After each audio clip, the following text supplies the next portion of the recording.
Hey guys, my name is Avis Karan and welcome to our channel Current Classes. As you know, जैसे कि आप सबको पता है, हमारा क्लास 10th मैथ का वन शॉट सीरीज चल रहा था, जहाँ पे हम लोगों ने अभी तक चैप्टर 3 तक कर लिया है। अब बारी है चैप्टर 4 की। चैप्टर 4 है हमारा क्वाड्रेटिक इक्वेशंस। ओके, हाँ सर, ठीक है।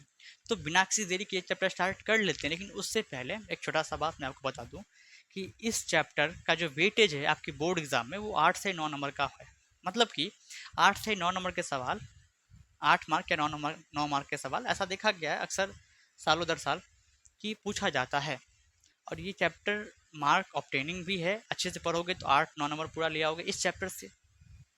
तो इसको स्टार्ट कर लेते हैं, ठीक है सर, वो भी जल्दी स्टार्ट कर लेते हैं। ये बात बताना था तो मैंने आपको बता दिया। तो फर्स्ट ऑफ ऑल मैं आपको बताना चाह रहा हूँ कि सर क्वाड्रेटिक इक्वेशंस क्या है, लेकिन उससे पहले आपको ये मालूम होना चाहिए कि क्वाड्रेटिक पॉलिनोमियल क्या है, तभी आप क्वाड्रेटिक इक्वेशन समझ पाओगे। तो आपने सुना होगा सर क्वाड्रेटिक पॉलिनोमियल। हाँ सर, हमने सुना है, चैप्टर 2 में आपने बताया था। तो ठीक है, क्वाड्रेटिक पॉलिनोमियल क्या होता है? तो सर ऐसे पॉलिनोमियल्स होते हैं जिनका डिग्री 2 होता है, उसको बोलते हैं क्वाड्रेटिक पॉलिनोमियल। फॉर एग्जांपल मैं आपको कुछ एग्जांपल्स दूं। सर किसके एग्जांपल दे रहे हो आप किसके एग्जांपल दे रहे हो? तो एग्जांपल ऑफ क्वाड्रेटिक पॉलिनोमियल, ठीक है। चलिए कुछ एग्जांपल्स लेते हैं उसके। तो सर पहला एग्जांपल लेते हैं, 2x² प्लस का 2x-6। ये एक एग्जाम्पल हो रखा है हमारा क्वाड्रेटिक पॉलिनोमियल का। आप सबको दिख रहा होगा, क्वाड्रेटिक पॉलिनोमियल का एग्जाम्पल हमने लिया। हाँ सर, आपने लिया। आप दुनिया जहां का कोई भी क्वाड्रेटिक पॉलिनोमियल उठा लो और उसको जीरो से इक्वेट कर दो। क्या करना है सर? उसको जीरो से इक्वेट कर देना है। क्या करना है? जीरो से इक्वेट करना है। तब जो एक्सप्रेशन आपको मिलेगा सर, वो हो जाएगा हमारा क्वाड्रेटिक इक्वेशन। Quadratic equation. बातों को ध्यान से समझे मैंने क्या कहा। आप दुनिया जहां का कोई भी क्वाड्रेटिक पॉलिनोमियल उठा लो, उसको जीरो से इक्वेट कर दो, मतलब जीरो के बराबर कर दो, तब वो एक इक्वेशन बन जाता है। उसको बोलते हैं क्वाड्रेटिक इक्वेशन। यही होता है क्वाड्रेटिक इक्वेशन। आप बात करें सिर्फ इसकी डिफिनेशंस की, तो डिफिनेशंस क्या है वो आप वो भी लिख सकते हो, कोई दिक्कत वाली बात नहीं है। इसका डिफिनेशंस मैं आपको बता देता हूँ, ठीक है। हाँ सर, ठीक है, बता दो। तो सब लोग लिखोगे सर कि एन इक्वेशन, क्या लिखोगे बच्चों? An equation in the form of, in the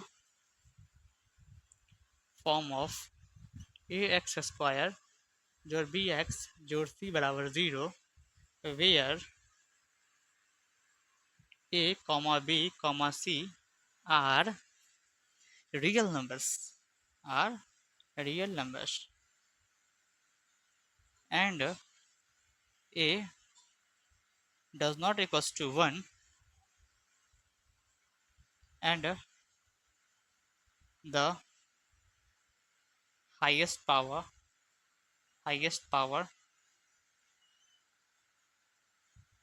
of the equation is 2। Sir ये एक अच्छा सा डिफरेंस रहा किसका सर? तो क्वाड्रेटिक इक्वेशंस का।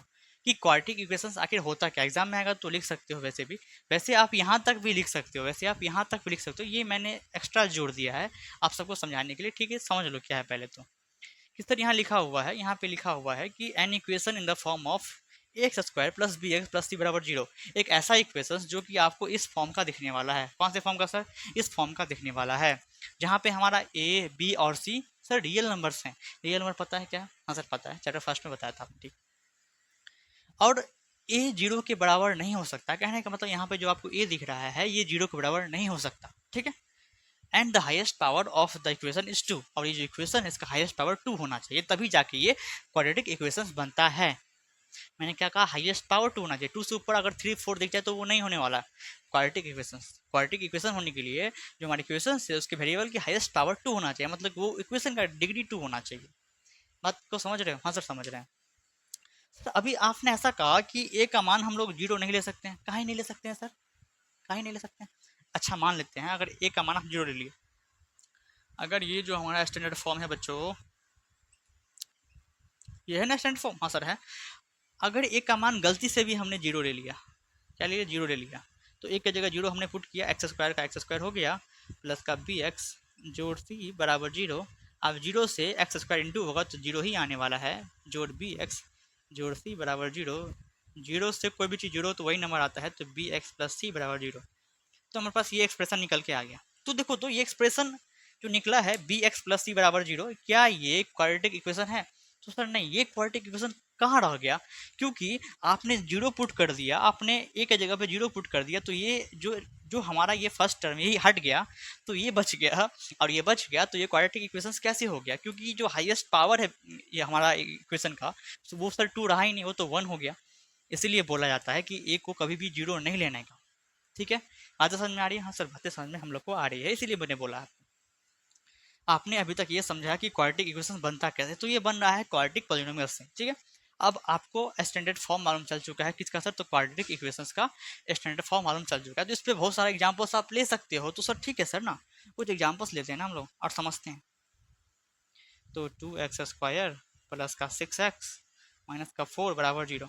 ध्यान से देख के बताओगे क्या ये क्वाड्रेटिक इक्वेशंस है? देखो और बताओ, ऐसा एग्जाम में आता है, सवाल पूछा जाता है। तो हाँ सर, ये क्वाड्रेटिक इक्वेशंस है। क्यों है? क्योंकि जो यहाँ पे वेरिएबल्स हैं उसके हाईएस्ट पावर जो है वो 2 है, तो हम लोग बोल सकते हैं ये क्वाड्रेटिक इक्वेशंस है। बात समझ में आ रही है? हाँ सर समझ में आ रही है। अब ठीक है, ये है, तो ठीक है, ट्रू फर्स्ट था, तो ये ट्रू हो गया हमारा। ठीक है, हाँ है। अब सेकंड क्वेश्चन चलिए हमें बताइएगा आप लोग। 3x³ माफ करना, ये क्यूब है। 3x³ प्लस 6x² प्लस का 2x माइनस का 6 बराबर जीरो। आप लोग ये बताओगे कि ये सर ट्रू है कि फॉल्स, मतलब कि ये क्वाड्रेटिक इक्वेशंस है कि नहीं है, तो ट्रू लिखना, नहीं है तो फॉल्स बताना। बताओ, ध्यान से देखो, बताओ। अब ऐसा है ना कि काफ़ी बच्चे बोलेंगे है और काफ़ी बच्चे बोलेंगे नहीं है, तो जो ऐसे बोल रहे हैं कि नहीं है उनका तो सही है, आप लोग शांत रह जाओ। पर जो बच्चे बोल रहे हैं ये क्वाड्रेटिक इक्वेशंस है, वो गलत है भाई साहब, गलत क्यों, मैं आपको एक्सप्लेन कर दे रहा हूँ।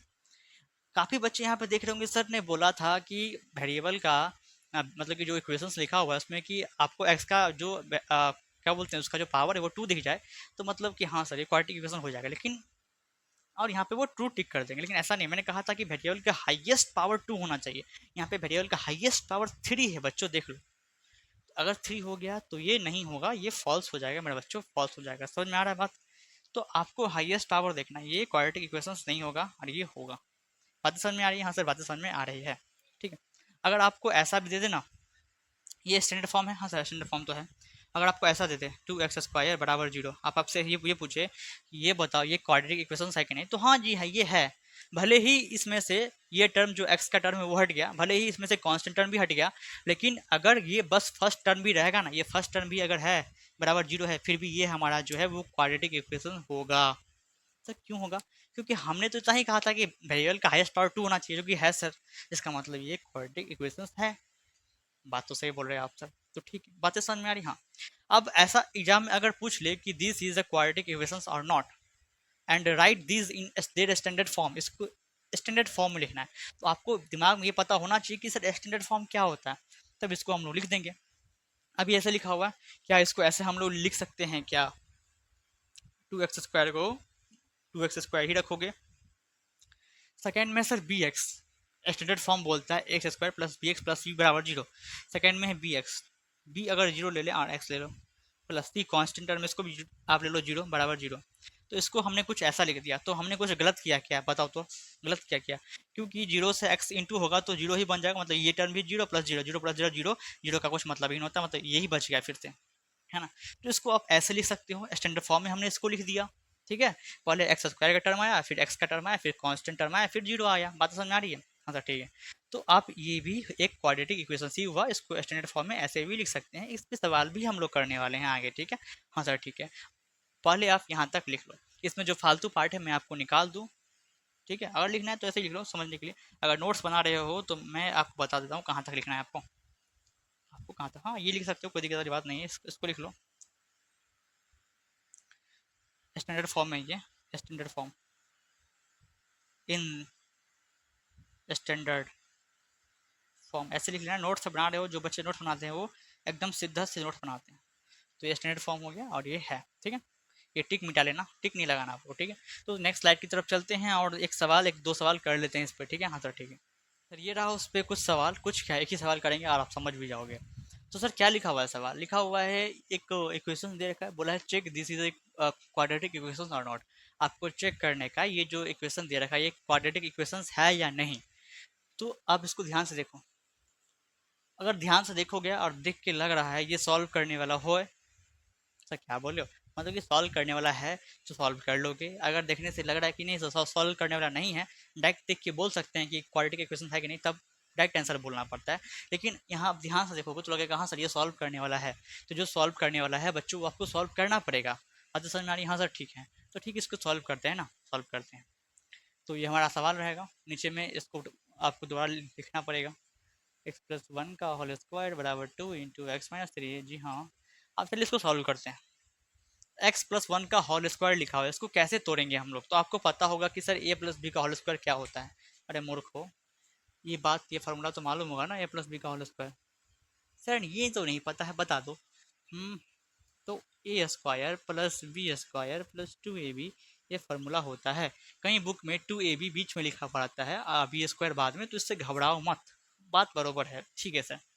तो एक्स प्लस वन का होल स्क्वायर है, यहाँ पे ए हमारा एक्स हो गया और बी वन हो गया, उसी के चलते हम इसको तोड़ेंगे, उसी पे तोड़ेंगे। तो ए स्क्वायर मतलब एक्स का स्क्वायर, बी स्क्वायर मतलब वन का स्क्वायर प्लस 2ab, 2 ए हमारा एक्स है, बी हमारा वन, ऐसे कुछ तोड़ेंगे, यहाँ से तोड़ेंगे बराबर। यहाँ पे डिस्ट्रीब्यूटिव लो लगाएंगे, मतलब कि 2 से पहले एक्स को गुना करेंगे तो 2x आएगा, फिर प्लस माइनस माइनस, 2 को 3 से गुना कर, देखो पहले 2 को x के गुना करोगे, ठीक है सर, फिर 2 को 3 से गुना करोगे, और साइन का मल्टीप्लाई करना मत भूलना, इसका प्लस था हमने प्लस दिया है। सर मैं प्लस खा दिया, अरे बुक कुछ नहीं तो प्लस ही तो है। हाँ सर ठीक है, फिर प्लस माइनस माइनस दिया हमने, अब दो आपको 3 से गुना होगा तो 6 बन जाएगा। बातें को समझ रहे हो, हाँ सर बातें तो समझ रहे हैं हम लोग, ठीक है आगे सॉल्व करते हैं, ठीक है। एक्स स्क्वायर ही होगा हमारा सर, प्लस का प्लस, वन का स्क्वायर वन ही होता है, प्लस का प्लस, 2 × x × 1 2x होगा हमारा बराबर 2x−6, दिख रहा है, हाँ सर दिख रहा है। अब इस साइड भी 2x है, इस साइड भी 2x है, इस साइड का 2x प्लस में है, इधर आएगा तो माइनस में हो जाएगा, तो आपस में ये आप कैंसिल आउट हो जाएगा, ठीक है। जिन बच्चों को इस स्टेप में दिक्कत है वो काम करो, चूल्हे भर पानी में डूब जाओ। सर क्या बात कर रहे हो आप, एग्जाम कौन देगा, हाँ वो भी बात है।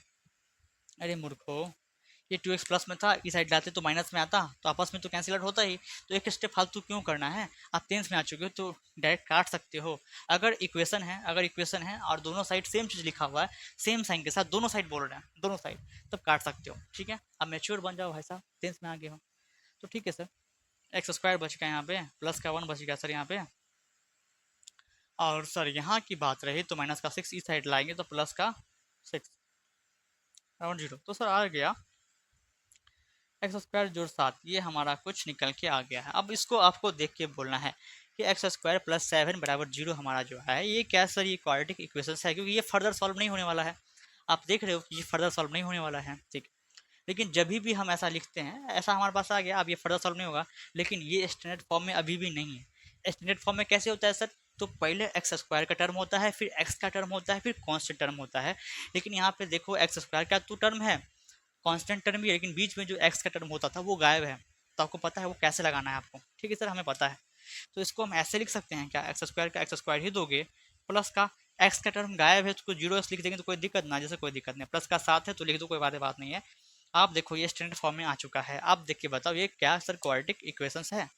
आपको कितना बार सवाल में बोल देगा कि स्टैंडर्ड फॉर्म में लिखने के लिए, और कितना बार नहीं भी बोलेगा तो यहाँ तक भी छोड़ सकते हो, डायरेक्ट आंसर दे सकते हो, yes it is a quadratic equations, तो यहाँ इसके बाद भी आंसर दे सकते हो, कोई दिक्कत वाली बात नहीं है। लिख दोगे yes it is a quadratic equations.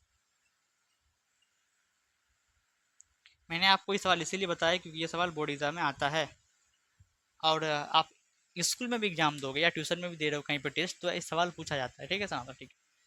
ठीक है सर, तो नेक्स्ट आगे बढ़ लेते हैं with next concept. Okay sir, now we have to study कि सर क्वाड्रेटिक इक्वेशंस को सॉल्व कैसे करते हैं, कौन कौन से मेथड होते हैं एक क्वाड्रेटिक इक्वेशंस को सॉल्व करने के, तो हम लोग वही देखने वाले हैं। ओके सर ठीक है, तो सब बच्चे हेडिंग डालोगे, मेथड्स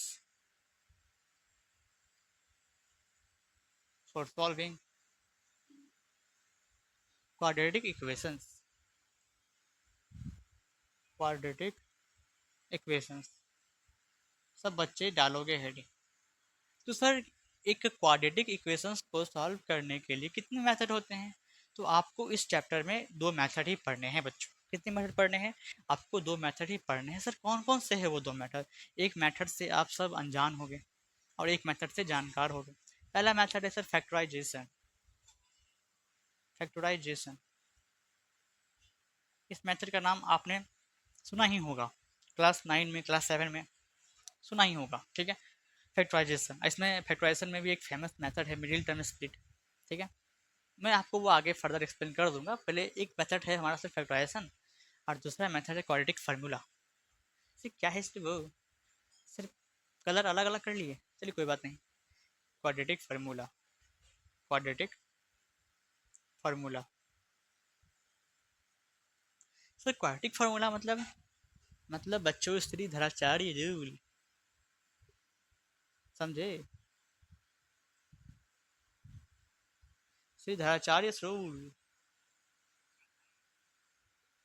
तो कभी भी आपको क्वाड्रेटिक फार्मूला या तो मैं कहूँ श्री धराचार्य रूल लगाना पड़े तो कैसे लगाएंगे, उसके ऊपर भी हम लोग चर्चा करने वाले, बारी बारी से बच्चों चर्चा करेंगे। तो पहला है बच्चों फैक्टराइजेशन। समझ चुके हो कि सर दो मेथड वो कौन कौन से हैं जिससे हमें सॉल्व करने पड़ते हैं क्वाड्रेटिक इक्वेशंस को। हाँ सर ठीक है, पहला मेथड है सर फैक्टराइजेशन जो कि हम जस्ट देखने वाले हैं। सेकंड मेथड है सर क्वाड्रेटिक फार्मूला, या तो हम कहें सीधे आचार्य रूल। क्या है मैं बताऊंगा आपको। फर्स्ट ऑफ ऑल हमारा फर्स्ट मेथड से स्टार्ट कर लेते हैं, उस पर कुछ एग्जाम्पल्स कर लेते हैं, या तो मैं उस पर कुछ क्वेश्चन करेंगे। फैक्टराइजेशन,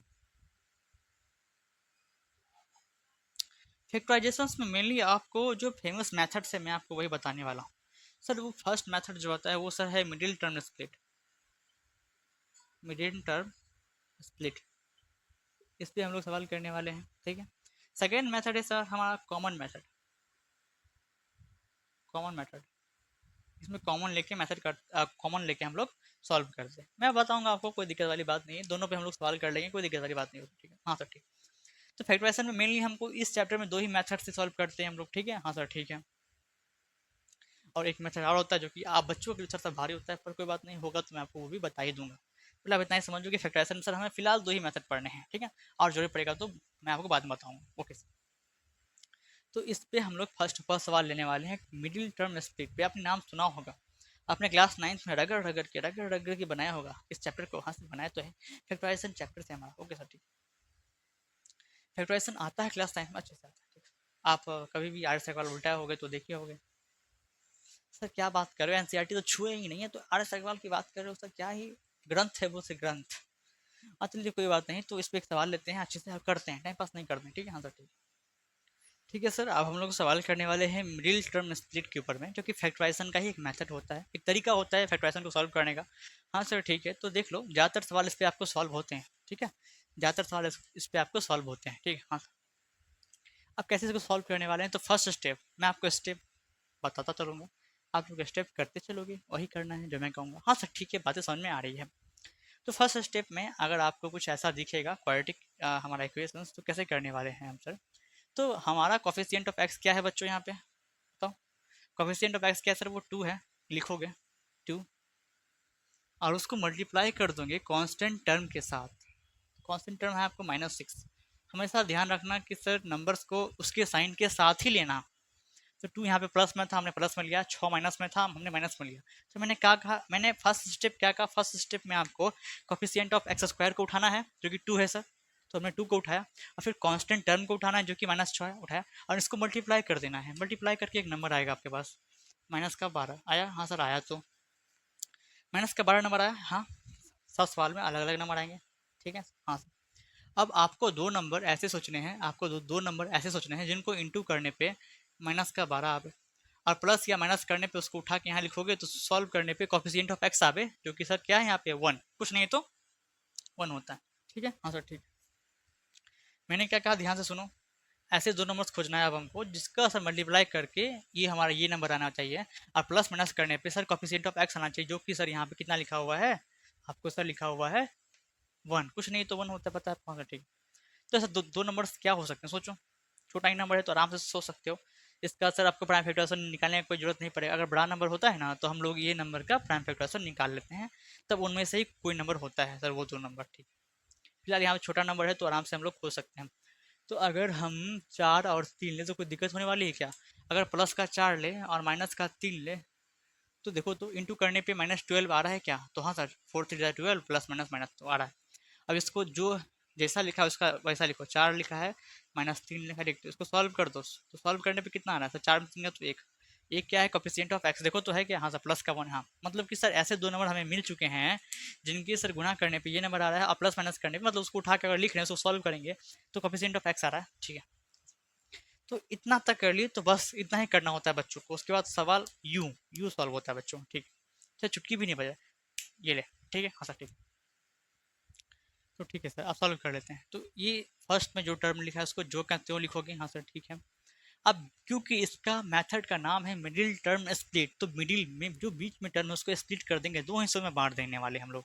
तो सर दो हिस्सों में कैसे बांट देंगे ये एक्स को, तो अभी हमने दो नंबर निकाला है, तो वो दोनों नंबर के साथ एक्स लगा देने वाले हैं। प्लस का 4x, तो 4x दोगे, माइनस का 3 है तो माइनस का 3x दोगे। अब देखो इसको सॉल्व करने पे आपको प्लस का एक्स ही आने वाला है, क्योंकि 4x में से एक्स जाएगा तो एक्स बचेगा। बोलोगे हाँ सर बात तो सही बोल रहे हो आप, तो ठीक है, इतना तक समझे, हाँ। और आखिरी का जो भी हमारा है टर्म -6 उसको लिख देने वाले हो बराबर 0, ठीक है, हाँ सर ठीक है। सॉल्व करो। आप क्या करने वाले हैं सर कि फर्स्ट दो टर्म में से कॉमन लेने वाले हैं, फिर सेकंड दो टर्म में से कॉमन लेने वाले हैं। फर्स्ट दो टर्म में से चलिए कॉमन लेते हैं, तो कॉमन लेने का मतलब होता है ऐसा चीज़ उसमें से खोज के निकालना है, ऐसा डिजिट या ऐसे वेरिएबल्स खोज के निकालने हैं जिससे वो दोनों आराम से कट जाएं। तो ये दोनों आराम से कट जाना चाहिए, ये दोनों, क्योंकि इन दोनों में से ही कॉमन ले रहे हैं हम लोग। तो इन दोनों में सर दो कॉमन लग रहा है और एक्स कॉमन लग रहा है, मतलब ये दोनों नंबर्स, ये हमने ऐसे नंबर्स निकाले इसमें से जो कि इसको भी काट देगा और इसको भी काट देगा पूरा पूरी, ठीक है सर। कॉमन लेते हो ब्रैकेट मारते हैं, इसलिए अब इससे फर्स्ट टर्म में डिवाइड देंगे तो दो से दो जाएगा, एक्स स्क्वायर ऊपर नीचे में एक्स है तो एक्स बचेगा, ठीक है सर। प्लस प्लस प्लस दोगे, अब ऊपर में 4x है नीचे में 2x है, तो दो दूनी चार, एक्स एक्स गया तो दो बच गया। बात समझ आ रही, हाँ सर ठीक है। अब माइनस है तो माइनस लिखोगे, 3x माइनस 6, इसमें से कॉमन क्या हो सकता है, इसमें एक्स का टर्म है इसमें एक्स का टर्म नहीं है, तो नहीं है तो कॉमन नहीं ले सकते, क्योंकि कॉमन लेने के लिए दोनों में वो चीज़ होना चाहिए। हाँ सर बात तो सही बोल रहे हो आप। तो दोनों में सर एक काम करते हैं, दोनों में एक नंबर 3 कॉमन है सर, ठीक है सर। माइनस माइनस प्लस जो कि लिखा था नहीं है, ये टर्म से इसमें डिवाइड देंगे तो आपको 3 से 3 गया, बच जाएगा एक्स, ठीक है, हाँ सर ठीक है। माइनस माइनस आपका प्लस हो गया, 3 दूनी 6 होता है बराबर 0। यहाँ तक पहुँचोगे, हाँ सर यहाँ तक पहुँचेंगे। देखो ये जो तरीका है नाइन्थ में मैंने एकदम सलीके से, एकदम समय लेके बच्चों को पढ़ाया है, और आपने भी जब ना आप 9th क्लास में हो गए तो ध्यान से पढ़े होगे, ऐसा मैं सोच रहा हूँ। हो सकता हो मैं गलत हूँ, 80% चांस है, तो 20% ये भी चांस है कि हाँ आपको ये आता हो। तो इतना मैं जो समझा रहा हूँ, बच्चे इतने नहीं हो, छोटे इतने नहीं हो जो आपको इतना समझाना पड़े। भाई साहब अगर 9th में 7th में अच्छे से पढ़ लिए होते तो 8 में तो डायरेक्ट चैप्टर ये फैक्टराइजेशन डायरेक्ट नाम ही से है, उसमें तो बहुत सारे सवाल आपको मिल जाएंगे, आर डी शर्मा में, आर डी शर्मा, आर सेगवाल वगैरह सब में, ठीक है, हाँ सर ठीक। पर क्या कर सकते हैं, बच्चे ही आजकल के एडवांस युग के हो चुके हैं। सर भाषण नहीं, सवाल पे ध्यान देते हैं, ठीक है चलिए कोई बात नहीं, सवाल पे ध्यान देते हैं, ठीक है, हाँ सर ठीक। अब फिर से मेरे पास दो टर्म आ चुके हैं, दिख रहा है दो टर्म, हाँ सर दो टर्म दिख चुका है। अब इन दोनों टर्म में से कॉमन लेंगे, कॉमन मतलब जो इसमें भी हो इसमें भी हो। सर दोनों में x+2 दिख रहा है तो कॉमन ले लें, हाँ सर ठीक है, कॉमन ले लो आप, ठीक। कॉमन लेते हैं तो ब्रैकेट मारते हैं, हाँ सर ठीक है, ये मैं मिटा दूँ, ठीक। अब इससे फर्स्ट टर्म में डिवाइड देंगे तो इससे ये पूरे से ये पूरे निकल जाएगा, बचेगा 2x, लिख दोगे, हाँ सर लिख देने वाले हैं। प्लस माइनस माइनस दोगे, ये पूरे से ये पूरे निकल जाएगा, बचेगा 3।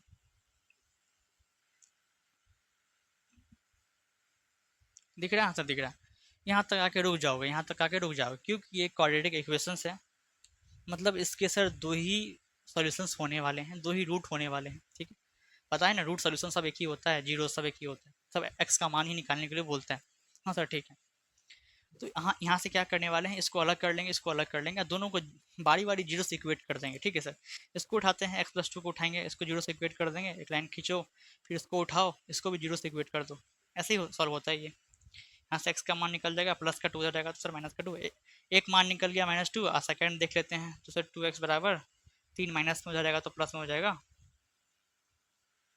और 2x है, x लिख दो, यहाँ पे 3 पहले से ही है, 2 मल्टीप्लाई में यहाँ पे आएगा तो डिवाइड में हो जाएगा। तो x का दो मान निकल चुका है, x की दो वैल्यूज निकल चुके हैं, x का दो आंसर निकल चुका है, तो साथ में अगर लिखना चाहते हो लिख दो x बराबर -2, 3/2। ये दो आंसर्स हो गए, ये दो सोल्यूशंस हो गए इस क्वाड्रेटिक इक्वेशंस को जो हम सॉल्व किए हैं by the method of prime factorisation method. आप किसी भी मेथड सॉल्व करो, आपको एक्स का मान ही निकालने का होता है। हमने निकाला एक्स का मान, ठीक है, -2 और 3,2, ये 2 है हमारा। अक्षर भी आजकल ना, 2 दिख रहा है ना, हाँ सर दिख रहा है, छोड़ो। ये मेथड समझ में आता है? हाँ सर समझ में आता है। ये हो गया मेथड सर हमारा मिडिल टर्म स्प्लिट। कौन सा मेथड है बच्चों ये मेथड है मिडिल टर्म स्प्लिट। अब एक छोटू सा मेथड है वो भी देख ही लो, जो कि सर कॉमन लेने वाला होता है। कौन सा सर? वो कॉमन लेने वाला मेथड होता है। सर कॉमन कैसे लेते हैं, कॉमन मेथड कैसे लेते हैं? तो देखो सवाल कुछ बहुत ईजी आता है इसमें, जैसे कि 2x प्लस का 4 ऐसा कुछ है। हाँ सर है।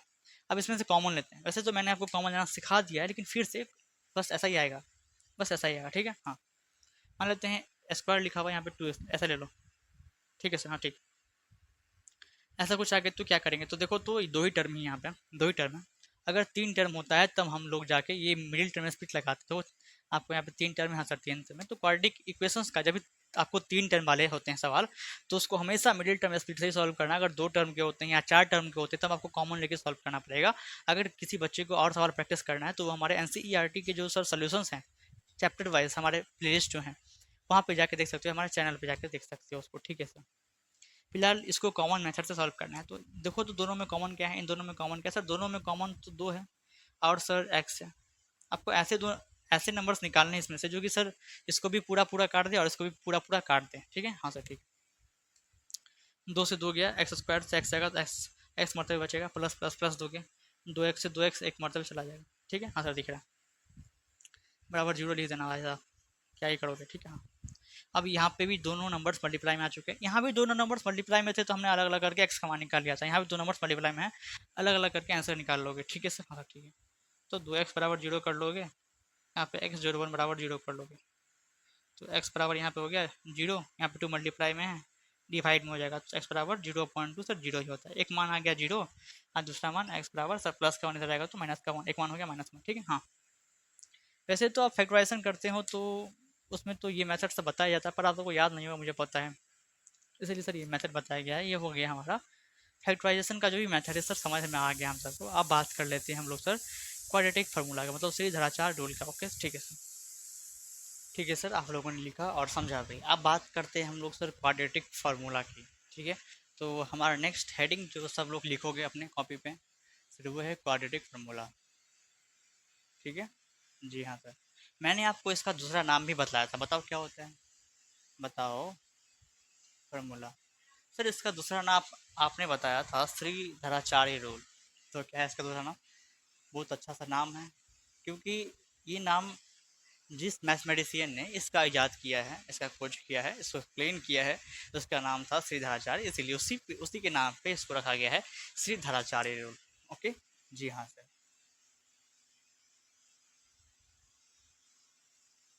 ठीक है। बातें समझ में आ रही है? हाँ सर बातें समझ में आ रही है।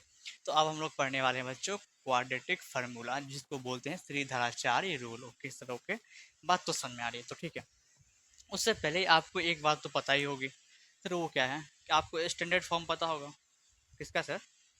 स्टैंडर्ड फॉर्म क्वाड्रेटिक इक्वेशन का, और किसका फॉर्म क्या होता है बताओ तो आप लोग बोलोगे सर वो होता है A X square plus B X plus C बराबर जीरो, यही ना होता है स्टैंडर्ड फॉर्म एक क्वाड्रेटिक इक्वेशन का? तो बोलोगे हाँ सर बात तो सही बोल लिया आप। जैसा कि मैंने आपको कहा था, क्योंकि ये क्वाड्रेटिक इक्वेशंस है, इस एक्सप्रेशंस में जो वेरिएबल का डिग्री है वो टू है, तो इसके दो सोल्यूशंस ही होंगे।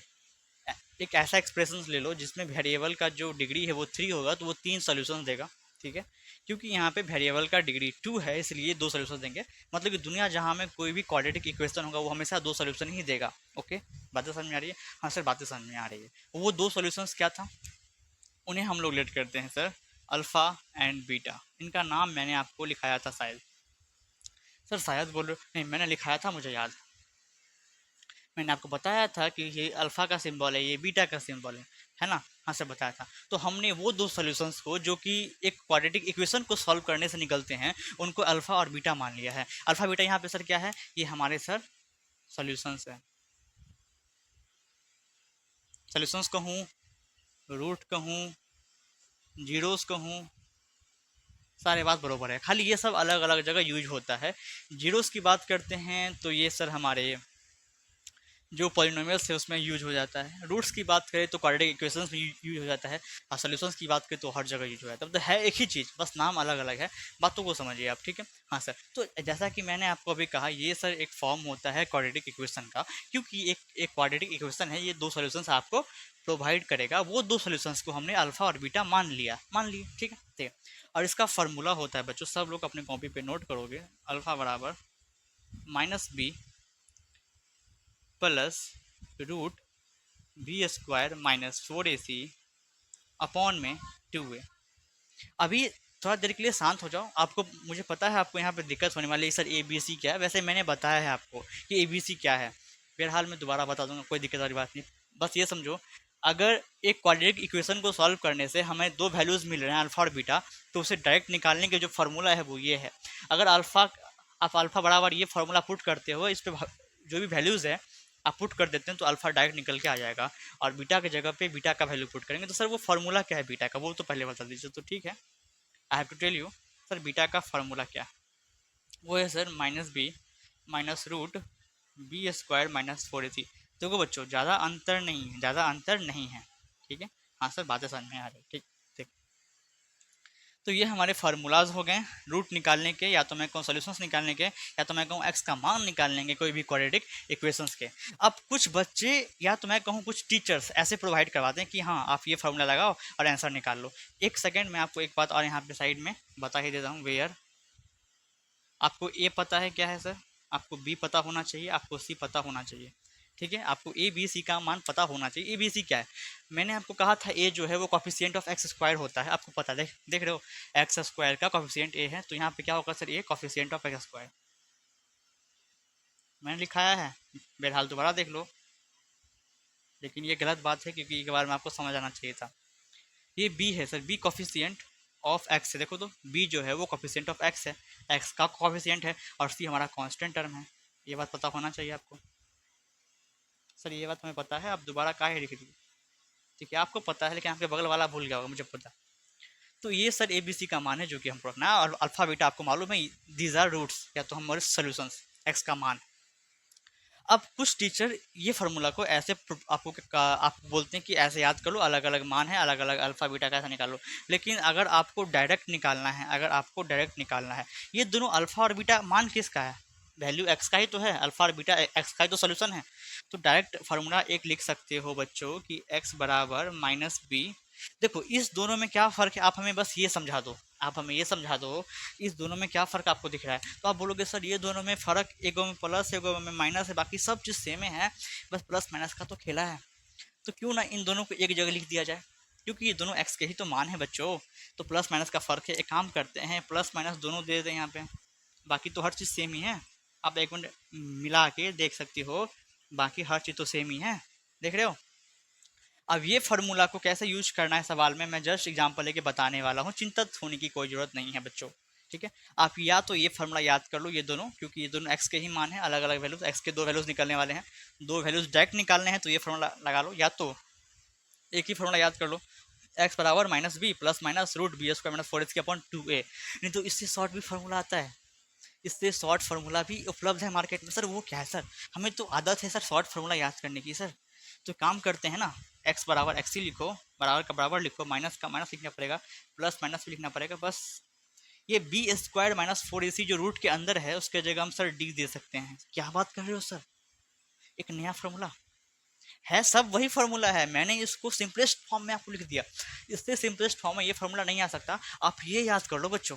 देखो ये सब सेम है, सब सब याद करने की कोई ज़रूरत नहीं है आपको, आपको मेनली ये याद करने की ज़रूरत है। मैं आपको घिस तीर के यहाँ तक ले के आ रहा था, तो समझो सर ये हमारा मेन फार्मूला है, और ईजी फार्मूला है। क्या सर, ये ईजी फार्मूला है, ईजी बोलो चाहे मेन बोलो, इससे आप रिमेंबर कर लो, इससे आप क्या कर लो सर, ये रिमेंबर कर लो, ठीक है। बातें समझ में आ रही। हाँ सर, सर आपने क्या लिख दिया, -b +-√d/2a। सर आपने यहाँ पे b² - 4ac के जगह पे d लिख दिया, आखिर ऐसा क्यों, आखिर ऐसा क्यों। तो मैं आपको बताऊँ तो बच्चों, मैंने यहाँ पे d के जगह पे लिखा है b² - 4ac, या तो मैं कहूँ b² - 4ac के जगह पे मैंने d लिख दिया। तो आखिर ये d है क्या चीज़ सर। तो बच्चों ये जो d है वो है डिस्क्रिमिनेंट, याद रखोगे, डिस्क्रिमिनेंट।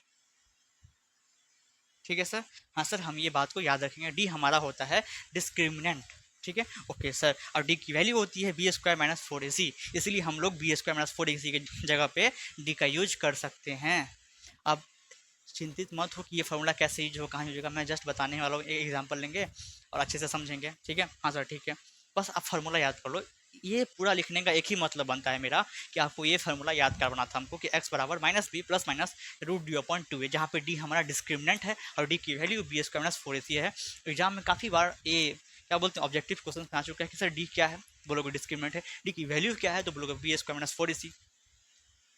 अब ये तो मैंने आपको कॉन्सेप्ट पढ़ा दिया कि सर क्वाड्रेटिक फार्मूला क्या होता है, सीधाचार्य रूल क्या है, लेकिन इससे इसके साथ साथ नेचर ऑफ रूट्स भी आते हैं। रूट्स का मतलब पता है ना सर, हम पता है एक्स की वैल्यू सोल्यूशन पता है सर, हमको पता है, ठीक है।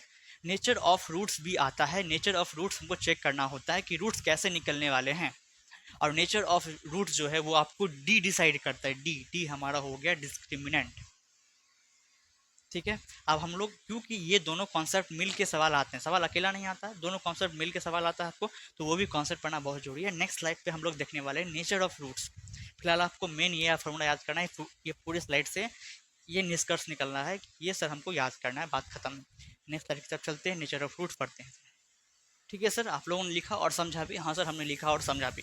अब जैसा कि मैंने आपको कहा था, हम लोग हेडिंग देने वाले हैं नेचर ऑफ रूट, कि सर वो जो रूट है, वो जो सोल्यूशन, उसका नेचर कैसा है, आखिर कैसा वो सोल्यूशन है, तो नेचर ऑफ रूट सब कोई लिखोगे। हम यहाँ पे रूट के जगह पे सोल्यूशंस भी लिख सकते थे, ठीक है, जीरोस भी लिख सकते थे, लेकिन आपको मैंने कहा है कि वो सब अलग अलग जगह यूज होता है, अलग अलग चैप्टर में अलग अलग नाम है, सेम ही चीज़ है। जैसे कि आपका नाम, घर का नाम अगर गोलू है, तो स्कूल का नाम आपके पापा रखे होंगे विध्वंस। विध्वंस सर मान लेते हैं ना, स्कूल का नाम कुछ और होगा, आपकी दादी आपको कुछ और करके बुलाती होगी, पापा कुछ और करके बुलाते होंगे, छोटू मोटू जो भी है, लेकिन हो तो आप एक ही इंसान ना। अलग अलग नाम सब बोल रहा वो अलग बात है, लेकिन हो तो आप एक ही इंसान। वैसे ही यही है, जीरोस को हो, रूट को हो, सोल्यूशंस को हो, आंसर को हो, सब बात बराबर है, एक्स का मान ही है सबका सब, ठीक है। हाँ सर ठीक है। तो जैसा कि मैंने आपको बताने वाला हूँ, जैसा कि मैं आपको बताने वाला हूँ सर नेचर ऑफ रूट, तो इसके सर तीन केसेस हम लोग देखने वाले। कितने सर? तीन केसेस। और मैंने आपको कहा था कि नेचर ऑफ रूट जो है वो डिपेंड करता है डी पे। डी क्या है हमारा सर? डिस्क्रिमिनेंट। डिस्क्रिमिनेंट है डी हमारा, और डी का वैल्यू होता है B square minus four A सी, ठीक है, ओके सर ठीक है।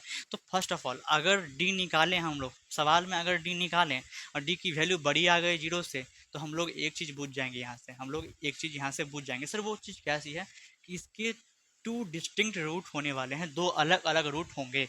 टू रियल डिस्टिंक्ट रूट या टू डिस्टिंक्ट,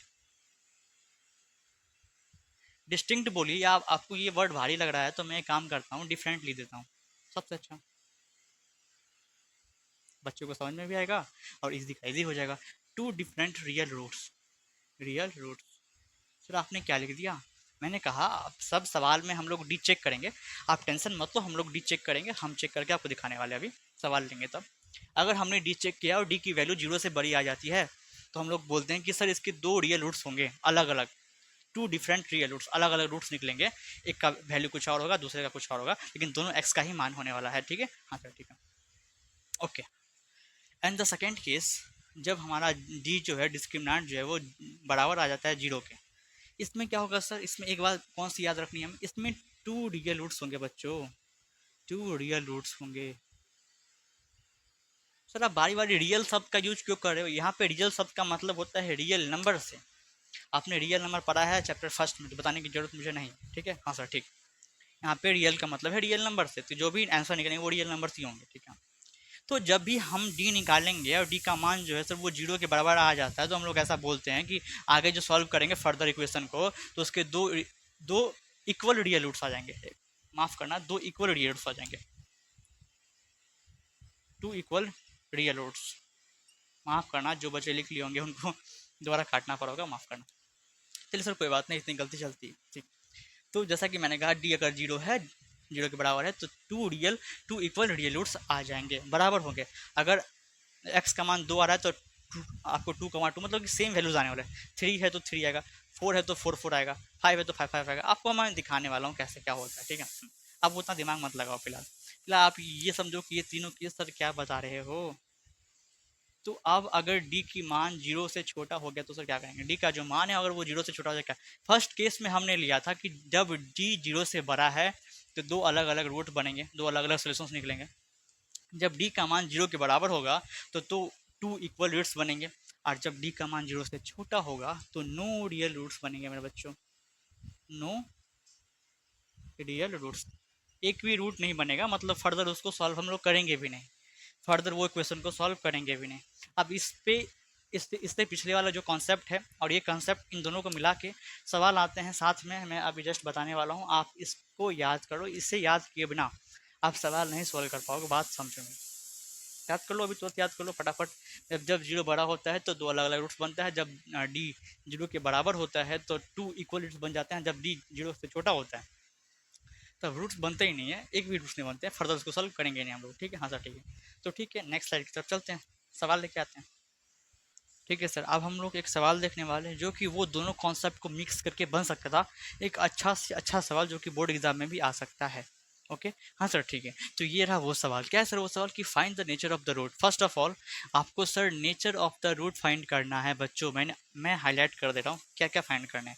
तो फर्स्ट ऑफ ऑल तो आपको नेचर ऑफ रूट फाइंड करने के सर इसके रूट्स कैसे होंगे, फाइंड कर लेंगे, कोई दिक्कत वाली बात नहीं है। आगे बोल रहा है ऑफ द गिवन इक्वेशन, जो इक्वेशन दिया उसी का फाइंड करना है, किसी और का नहीं। If the real root exist, अगर रियल रूट एग्जिस्ट करता है तब, नहीं करता तब तो कोई बात नहीं, अगर करता है तब फाइंड इट, तब उसे निकालो। क्या करो बच्चों, फाइंड इट, उसे निकालो। कैसे निकालना है, तो बाय क्वाड्रेटिक फार्मूला का यूज करके निकालना है। तो आ गया ना दोनों कॉन्सेप्ट साथ में, नेचर ऑफ द रूट और क्वाड्रेटिक फार्मूला, ठीक है। ऐसा नहीं कि वो दिनों अलग अलग नहीं पूछता, अलग अलग पूछता है लेकिन साथ में पूछता है, और ये 5 नंबर का सवाल बनता है आपके बोर्ड एग्जाम में। ध्यान से देखोगे सर कैसे सॉल्व होगा। पहला तो हमें निकालना है कि नेचर ऑफ द रूट क्या है। तो first of all nature of the root निकालने के लिए आपको ए का मान लिखना पड़ेगा बच्चों, बी का मान लिखना पड़ेगा और सी का मान लिखना पड़ेगा। तो बताओ तो ए क्या है सर, ए होता है कोफिशिएंट ऑफ एक्स स्क्वायर जो कि सर यहाँ पे 2 है, क्या है सर 2। सर बी क्या है, वो कोफिशिएंट ऑफ एक्स होता है जो कि सर -6 है। हमेशा नंबर लिखोगे तो उसके साइन के साथ लिखोगे, देखो मैं साइन के साथ लिख रहा हूँ। और सर सी क्या है, सी होता है कॉन्स्टेंट टर्म जो कि सर 3 है। तो आई थिंक आप लोग यहाँ तक तो लिख ही लोगे, हाँ सर ठीक है। अब इसके बाद क्या करना है सर, इसके बाद हमें निकालना है सर डी। सर ये डी क्या है, डी डिस्क्रिमिनेंट होता है। इसका वैल्यू क्या है सर, वैल्यू है वो है सर बी स्क्वायर -4ac। यही क्या बच्चों, हाँ सर यही है। अब बी के जगह पे वैल्यू पुट करेंगे, सर बी है -6, तो क्या सर -6 का स्क्वायर होगा, हाँ जी। माइनस का -4 है तो 4 गुना बीच में, ए का मान 2 दे दोगे और सर सी का मान 3 दे देंगे। सॉल्व करते हैं।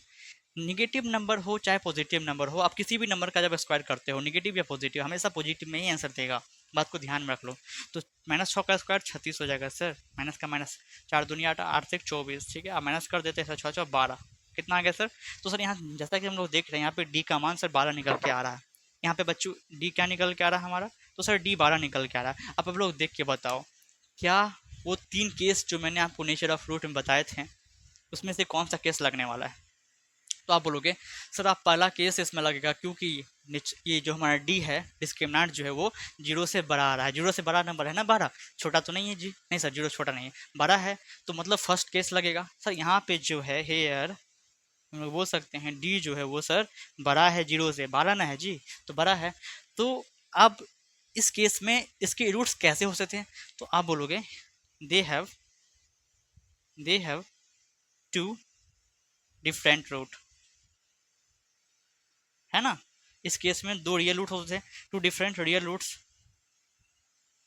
चलिए जी, हमने नेचर ऑफ द रूट तो बता दिया भाई साहब कि इसका नेचर ऑफ द रूट कैसा है, 2 डिफरेंट रूट्स निकलने वाले हैं।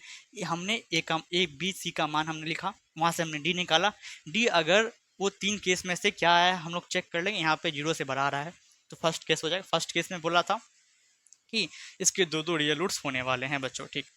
अब क्या करने वाले, अब भी आगे बोलता है if the real roots exist, यदि एग्जिस्ट करता है तो निकालो क्वाड्रेटिक फार्मूला से। तो हाँ सर एग्जिस्ट तो कर रहा है, 2 अलग अलग रूट्स आएंगे, एग्जिस्ट तो कर रहा है तो हम लोग निकालेंगे। सर किस केस में एग्जिस्ट नहीं करता है, वो थर्ड जो केस था जहाँ पे जो डी है वो 0 से छोटा आ जाता था, मतलब कि -1 -2 -3, मतलब माइनस में कोई भी नंबर आ गया ना, अगर डी का वैल्यू माइनस में कोई भी नंबर आ गया ना तो आगे जाके सर वो सॉल्व नहीं होगा क्योंकि इसके नो रियल रूट्स होंगे, कोई भी रूट्स होगा ही नहीं, तो यहीं पे वो स्टॉप हो जाएगा, सवाल यहीं पे बंद हो जाएगा। बात तो समझ में आ रही, हाँ सर।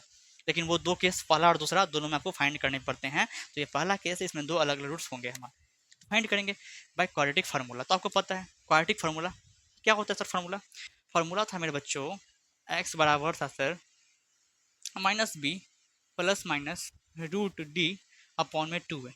ठीक है, ये कुछ ऐसा फार्मूला था। अब हम लोग इधर सॉल्व करने वाले हैं। ये कुछ ऐसा था फार्मूला, मैंने कहा था आपको इसको याद करने के लिए, सर आपने तो कहा था। लेकिन यहाँ पे एक बार ध्यान से देखो, अगर ये डी की वैल्यू तो हम लोग यहाँ पे पुट कर देंगे, आराम से निकल जाएगा, हाँ से निकल जाएगा। लेकिन क्या हो अगर हम रूट डी निकाल लें पहले से, तो अगर पहले ही निकाल लेंगे तो कितना अच्छा रहेगा, डायरेक्ट वैल्यू पुट करेंगे हम लोग। तो काम करते हैं, रूट डी पहले ही निकाल लेते हैं ना, रूट डी पहले ही निकाल लेते हैं। तो रूट का रूट डी की वैल्यू सर क्या है सर, रूट का अंदर है सर, डी का वैल्यू है 12। सर इसका प्राइम फैक्टर कर लेते हैं, क्योंकि अंदर से बाहर तो निकालना है। तो 2 छक्के 2 दिया और 3 का, मतलब कि रूट के अंदर हो गया 2 गुने 3। क्योंकि ये स्क्वायर रूट है, इसको मैं रब कर दे रहा हूँ, क्योंकि ये स्क्वायर रूट है तो 2 का पेयर में से एक बाहर निकलता है। तो 2 को 2 है तो 1 को 2 बाहर निकल गया, 3 अकेला है बेचारा, तो रूट के अंदर ही रह गया। तो हमने सर रूट डी का वैल्यू पहले से ही निकाल के रख लिया। ये ठीक है, आप लोग भी निकाल लोगे, ठीक है हाँ सर ठीक। अब बराबर सॉल्व करते हैं, माइनस के माइनस, सर बी का वैल्यू क्या है देख लो, क्या है माइनस बी का वैल्यू सर -6 है।